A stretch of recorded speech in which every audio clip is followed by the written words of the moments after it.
Everyone welcome to my brand new blog. तो आज के आज थर्सडे, तो আমি আজকে টিফিনে বানিয়েছি লাপসি মুগ আর মুসুরি ডাল দিয়ে। শ্রেয়ু অলমোস্ট উঠে পড়েছে এখন। সেও মানে এত বুজুমদার হয়েছে না, মানে আমি মাঝে মাঝে ভাবি কি ও জাস্ট 4 years ওল্ড বাচ্চা।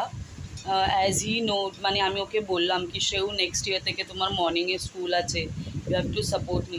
আগে মানে আমার ছাড়াও ব্রাশ করতো না, এখন নিজে নিজে ব্রাশ করে নিজে নিজে মুখ ধুয়ে নেবে, ফ্রেশ হয়ে যাবে। So it is very good when your child understand you. So আমারও খুব ভালো লাগে। আমাকে অনেকজন বলতো, আরে তোর দুটো ছেলে আছে, একটা মেয়ে নিয়ে নে, জামাইয়ের কাছে গিয়ে থাকবি, আজকাল মেয়ে দেখে। See it is not important কে দেখে কে না দেখে, বাট ইট ইজ ইম্পর্ট্যান্ট তুমি তোমার বাচ্চাদের তুমি শিক্ষা কী দাও। তো আমি মাঝে মাঝে খুবই মানে ওর উপরে করি। মানে দুটোই ছেলে আমার ভালো আছে, মানে খুবই ভালো আছে।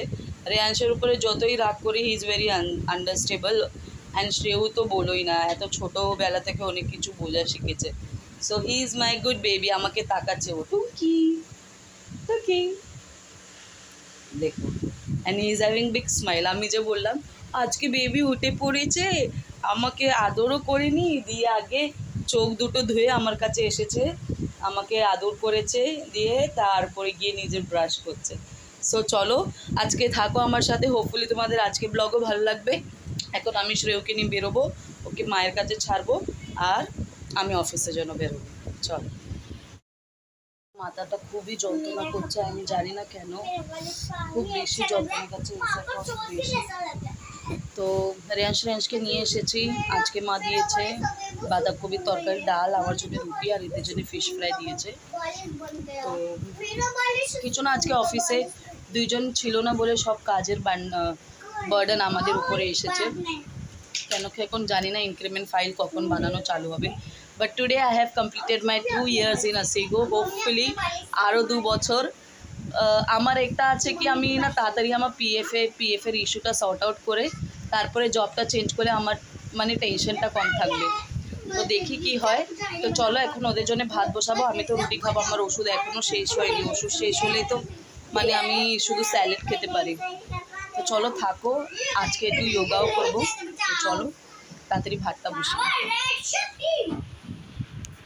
ডাল ভাত রেয়াংশের জন্য, আমার জন্যে বাঁধাকপির ঘন্ট আর রুটি, আর এদের জন্য মাছ ভাজা আর ডাল ভাত। তো এটাই আছে আমাদের সিম্পল ডিনার আজকে।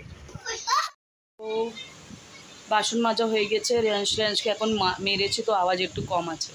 কিচ্ছুতেই শোবে না, ঘুম আসে চোখ ডলবে, কখন থেকে বলছি ঘুমা ঘুমা ঘুমা, কালকে আমার অফিস আছে। একটু বুঝবে না, ওখানে দিদাকেও জ্বালাবে আর এখানে আমাকে জ্বালাবে। কি করব? আমিও তো কাজের থেকে আসি, আমারও তো একটু আমি জানি ওরা সকাল থেকে দেখে না, একটু হয় ভাবি টাইম স্পেন্ড করব, সে যে জ্বালাবে না, মানে ওর সীমা নেই। কতবার বুঝাই, 10 বার তো নিচে যাবে। আমি ঘর চেঞ্জ করব, এদেরকে এখানে রেখে যাব, আর আমি ওখানে থাকবো, ওরা এখানকার ছেলেবেলেদের সঙ্গে খেলুক। তো ভুর্জি বানানোর জন্য সব কেটে ফেটে রেখেছি। কালকে ভুর্জি হবে, আর দিয়ে রেয়াংশকে ওখানে ছাড়বো। কাটা হয়ে গেছে, কাপড় দিয়ে সব হয়ে গেছে। তো কালকেও অনেক মেলা কাজ আছে, বোনাসের কাজ আছে, অনেক মেলা কাজ আছে। জানি না এখনও আমাদের ইনক্রিমেন্ট ফাইল রেডি হয়নি, লেটসি কী হয়। তো চলো, হোপফুলি তোমাদের আজকে ব্লগও ভালো লেগেছে। তো লাইক শেয়ার সাবস্ক্রাইব করো। যে অলরেডি আমার ফ্যামিলি মেম্বার আছে, অসংখ্য ধন্যবাদ। আর যে এখনও আমার চ্যানেল সাবস্ক্রাইব করেনি, তারা গিয়ে তাড়াতাড়ি আমার চ্যানেল গিয়ে সাবস্ক্রাইব করে অলে ক্লিক করো। দেখো কি হয় না, একটু শাসন করতে হয় ছেলেদেরকে, না করলে ওরা হাত দিয়ে বেরিয়ে যায়। মেয়েকে একটু ভালোভাবে বোঝালে মেয়ে বোঝে, বাট ছেলেদেরকে একটু শাসন করতে হয়। চলো, good night, have a sweet dream, take care আজকের জন্যে। Tata, bye, good night.